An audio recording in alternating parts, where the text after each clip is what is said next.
Ameen rounds உங்களை அன்போடு வரவேற்குது. நாம் இப்போ சைக்காலஜியை தமிழில் பார்த்துட்டு இருக்கோம். அதில் உள்ளுணர்வு, இயல்பு ஊக்கம், உள்ளுணர்வு, அதாவது இன்ஸ்டிங் பற்றி நாம் பார்க்கலாம்.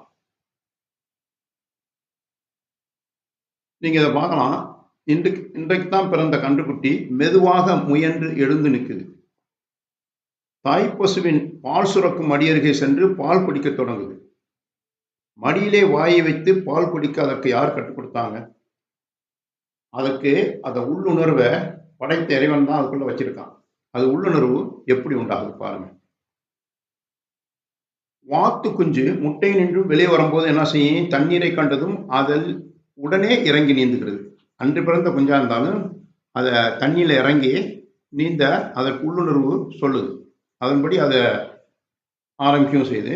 இதற்கு யார் நீந்த கற்றுக் கொடுத்தது? குளவி ஒன்று பருவம் அடையும் போது கூடு கட்ட தொடங்குது. பருவம் அடையும் போதே கூடு கட்ட தொடங்கிடும். அதுல பக்கத்துல முட்டையிடுது. அந்த கூண்டுக்கு பக்கத்துல முட்டையிடுது. வெளியிலேருந்து ஒரு புழுவை பிடித்து வந்து கூட்டிலே வைக்கிது. புழுவை தன் கொடுக்கால் கொட்டி அது நினைவற்று போகுது. நினைவற்ற நிலைக்கு போகும்போது, ஆனால் உயிரோடு கிடக்கும்படி செய்து முட்டையிலிருந்து குஞ்சுகள் வெளிவந்த பிறகு அவற்றுக்கு உணவாக பக்கத்திலேயே இப்படி புழுவை வைத்து கூட்டை மூடிவிட்டு வெளியே போய் இறந்து விடுதான். அதுக்கு உள்ளுணர்வு இப்படி சொல்லுது. ஏன்னா அந்த குஞ்சுகளுக்கு உணவு வேணும். அதுக்கு பிறகு அது தானே இறந்து விடுது. அந்த குஞ்சுகள் ரெடியாகணும்னு இந்த தாய் குளவி இறந்து விடுமா.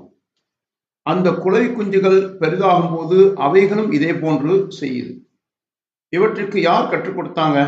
கற்றுக் கொடுக்க தாய் குளவி கூட இல்லையே. பிறகு எப்படி அந்த குஞ்சுகளும் தாய் செய்தது போலவே செயல்புரியுது? இவ்வாறு தெரிந்து கொள்ளாத செயல்களை செய்யும்படி தூண்டும் பிறவி ஆற்றல் ஒன்று இருக்குது. அதற்குத்தான் இயல்பூக்கம், இன்ஸ்டிங், அதாவது உள்ளுணர்வு என்று பெயர். ஒவ்வொரு உயிரினங்களுக்கும் தனக்கே தேவையான உள்ளுணர்வை இறைவன் வைத்துதான் படைக்கலாம். உணவை தேடும் ஊக்கம், கூடி வாழும் ஊக்கம், இடம் பெயரும் ஊக்கம், கலவியூக்கம் என்று பல படிகள் உள்ளன. இதை பற்றி சைக்காலஜிஸ்ட் மெக்டூக்கல் போன்ற உளவியல் அறிஞர்கள் குறிப்பிடுறாங்க. ஒவ்வொரு உள்ளுணர்வுக்கும் ஏற்றவாறு உள்ள கிளர்ச்சிகளும் உண்டு என்று கூறுவர். அதாவது அந்த உள்ளுணர்வு ஏற்படுவதற்கு அதிலே ஒரு உடம்புலேயே மூளையில ஒரு கிளர்ச்சி ஏற்படுது. அதன் மூலம் தூண்டப்பட்டு உள்ளுணர்வு ஏற்படுகிறாங்க.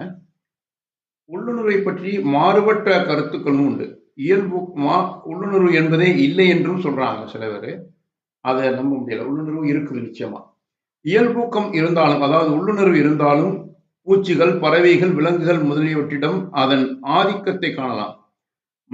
மனிதன்ல அதற்கு ஆதிக்கமில்லை என்று கூறுபவர்களும் இருக்கிறாங்க. உள்ளுணர்வு இல்லை என்று மறுக்கிறவர்கள் தமது ஆராய்ச்சிகளினால் உள்ளுணர்வு செயலாக எண்ணி வந்த சில செயல்களின் காரணத்தை கண்டுபிடித்து அச்செயல்கள் சாதாரணமாக அனுபவத்தால் அல்லது அறிவினால் ஏற்பட்ட நடத்தி என்று கூறுகிறார்கள். இல்ல, பிறகு மனிதன் பிறந்து அவன் வளர வளர அவன் சொந்த அனுபவத்தால் அதை கற்றுக்கொள்கிறாங்க. இல்லை, அனுபவத்தாலும் சில விஷயங்களை கற்றுக்கொள்ளலாம், புதுசாக கற்றுக்கொள்ளலாம். ஆனால் இயல்பாகவே மனிதனுக்கு சில உள்ளுணர்வுகள் இருக்கத்தான் செய்யுது. அதன்படிதான் அவன் செயல்படுவான். உதாரணத்தை பாருங்க. கும்மென்ற இருண்டு கிடக்குது ஒரு குகை. அதுக்குள்ள ஒவ்வாள் தாராளமாக பறந்து இங்கே எங்கேயும் வட்டமிடும். பார்த்துருப்பீங்க. அது எப்படி அதற்கு உள்ளுணர்வு அப்படி வந்தது? அதாவது அது இங்கேயும் அங்கேயும் பறக்கும்போது எந்த கல்லுகள் மீதும் மோதிக்கொள்றதில்லை. நீட்டிக் கொண்டிருக்கும் கரடுமுரடான கற்கள் மேலே அது மோதிக்கொள்வதே இல்லை. ஒருவேளை இருட்டிலே அதற்கு கண் நன்றாக தெரியுமோ என்று சந்தேகித்து அதன் கண்களை மூடி கட்டி பறக்க விட்டு பார்த்தாங்க. அப்பொழுதும் அது இதன் மேலும் மோதிக்கொள்ளாமல் இருண்ட குகைக்குள்ளே தாராளமாக வட்டமிட்டது. இதை உள்ளுணர்வு செயல் என்று முதலில் நம்பிக்கொண்டிருந்தாங்க. ஆனால் 1940ஆம் ஆண்டிலே டொனால்டு கிரிப்பின், ராபர்ட் கலம்பாஸ் போன்ற 2 உயிரியல் அறிஞர்கள் இந்த அற்புத செயலின் உண்மையை கண்டுபிடிச்சாங்க. எப்படி? கண்களை மூடிவிட்டாலும் இருட்டறையில ஒவ்வாள் எதன் மேலும் மோதிக்கொள்ளாம பறக்குது.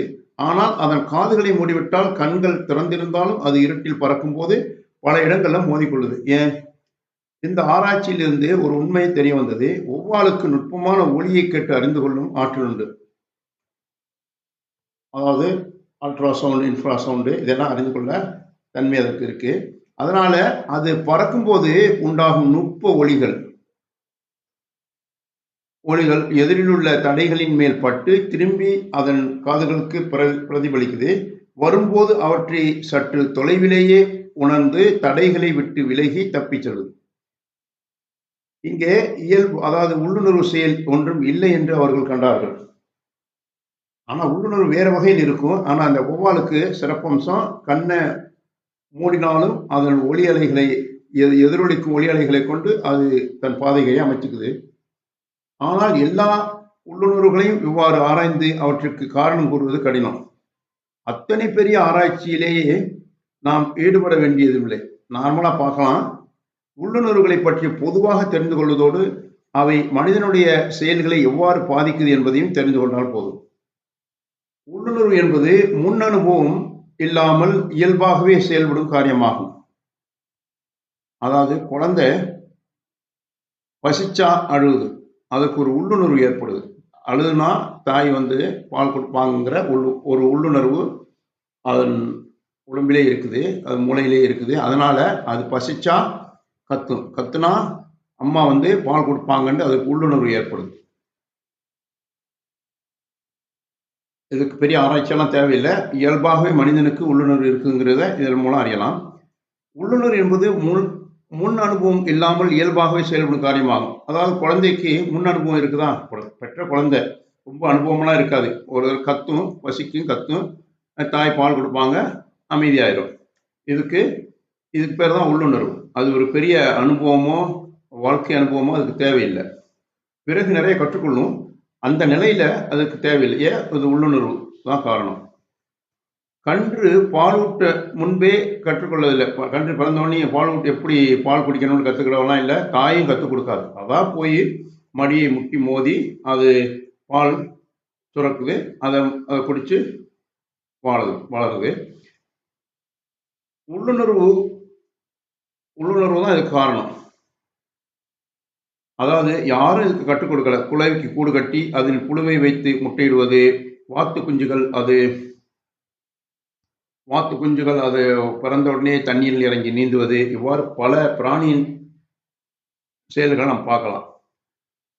ஒரு இனம் தன் வரும் இனத்தை அழிந்து போகாமல் பாதுகாப்பதற்கும் உள்ளுணர்வு செயல் உதவுது. அதாவது அது என்ன? Sexual feeling.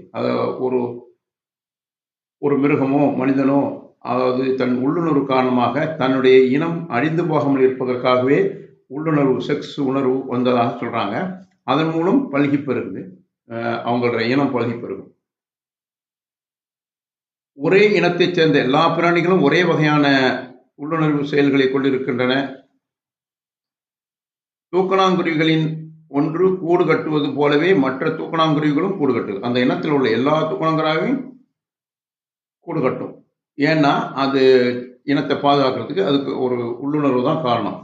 உள்ளுணர்வின் மற்றொரு தன்மை என்னவென்றால், அனுபவத்தால் பழக்கத்திற்கு வரும் செயல்களுக்கு அது முதலில் தூண்டுகோலாக இருக்குது. விலங்குகள் உள்ளுணர்வு நிலையிலேயே பல செயல்களை செய்யுது. மனிதனும் குழந்தை பருவத்தில் அவ்வாறே செய்கிறான். ஆனால் அவன் முதிர்ச்சி அடைய அறிவாலும் அனுபவத்தாலும் உள்ளுணர்வு செயல்கள் மாறுதல் அடையுது. நிச்சயமா மனிதனுடைய சிந்தனையால மாறுதல் அடையாத இயல்பூக்க செயல்களும் குறைந்துவிடும். அதாவது நெக்ஸ்ட் உள்ளுணர்வு, செக்ஸ் உள்ளுணர்வு. அது என்னது? பாலியல் உள்ளுணர்வு மிக வலிமையுடையதுதான். ஆனா மனிதன் விலங்கு போல நடந்து கொள்ளலாமா? முடியாது. பாலுணர்வு மிகுந்தாலும் உள்ளுணர்வு சொல்லுது வெக்கம், மானமெல்லாம் இருக்குது. அதனால அதை தனி இடத்துல அவங்க தான் மறைவாக செய்யத்தான் விரும்புகிறாங்க. அது உள்ளுணர்வே இப்படி சொல்லுது. வெக்கம், மானமெல்லாம் மனதில் இருக்குது. அந்த இயல்பூக்கம், உள்ளுணர்வு பண்புள்ள மனிதனிடத்தே செயல்படும் போது அதில் ஒரு கட்டுப்பாடு வளர்ந்துள்ளது. அதை அவன் மீறினால் சமூகம் அவனை போற்றாது, ஏசத்தான் செய்யும். இது ஒரு உள்ளுணர்விலே அதுக்கு வந்த மனிதனின் உள்ளுணர்வு தான் அதுக்கு காரணம்னு அறியலாம். உள்ளுணர்வை ஒடுக்கி அழிக்க முயல்வது வெற்றி பெறாது. உள்ளுணர்வெல்லாம் உடைக்கலாம் முடியாது. அது வெளியேற நேரத்தை வெளியேறத்தான் செய்யும். ஆனால் விரும்பத்தகாத உள்ளுணர்வுகளை வேறு நல்ல துறைகளில் செயல்படும்படியாக மாற்றி விடலாம். எப்படி மாற்றுவது? அது முடியுமா? முடியும். பாருங்கங்க, போரிடும் உள்ளுணர்வு மனித இனத்துக்கு உண்டு. அதாவது எதிர்த்து ஒரு எதிரியை எதிர்த்து போரிடும் உள்ளுணர்வு மனிதனுக்கு எப்போதுமே இருக்குது. அது சில பேருக்கு கொஞ்சமா இருக்கலாம், அதிகமா இருக்கலாம். ரொம்பவும் அதிகமா இருக்கலாம், ரொம்பவும் கொஞ்சமாகவும் இருக்கலாம். அந்த உள்ளுணர்வு மிகுதியாக உந்தப்பட்டு ஒருவன் தனது தோழருடனேயே சண்டையிடலாம். ஒரு ஃப்ரெண்டோட சண்டையிடலாம். ஏன்னாக்கா அதை எதிர்த்து சொல்றா உள்ளுணர்வு அது சொல்லுது. அதை மாற்றி அவன் நாட்டிற்காக போரிடும்படி செய்யலாம். வீணான சண்டையில் ஈடுபடாம நாட்டின் நலனுக்காக, நாட்டின் சுதந்திரத்துக்காக, தன்னுடைய இனத்தின் நலனுக்காகவும் மனிதன் போரிடலாம். அது உள்ளுணர்வு தான் காரணம். அல்லது மனித இனத்தை பீடிக்கும் கொசு போன்றவற்றை ஒழிக்க அவன் முன்னேறலாம். அதாவது போரிடும்படி மனிதன் தான் போரிடும் இல்லை, மற்ற விலங்குகளோடும் போரிட்டு ஜெயிக்கலாம். ஏன்னா அதை எதிரியிலிருந்து நம்மளை காப்பாற்றணும்.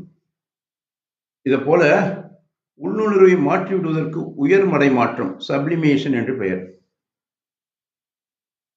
இன்னொன்று பாருங்க, அடுத்தது மரண உள்ளுணர்வு, டெத் இன்ஸ்டிங்ஷன் என்பதை சிக்மண்ட் ஃப்ராய்டு ஆராய்ஞ்சிருக்கிறாரு. அதை பற்றி நம்ம பின்ன பார்க்கலாம். அதாவது பாலியல் உள்ளுணர்வு, செக்ஸுவல் இன்ஸ்டிங்ஷன் உள்ளுணர்வு அல்லது பாலியல் ஆசை என்பது பாலியல் செயல்களுக்கான உள்ளார்ந்த உந்துதலாகும். நாம தொடர்ச்சியா சைக்காலஜி பற்றி தொடர்ச்சியாக பின்ன வரும் வீடியோவில் தொடர்ச்சியாக பார்க்கலாம். தேங்க்ஸ் ஃபார் வாட்சிங். Please subscribe our YouTube channel.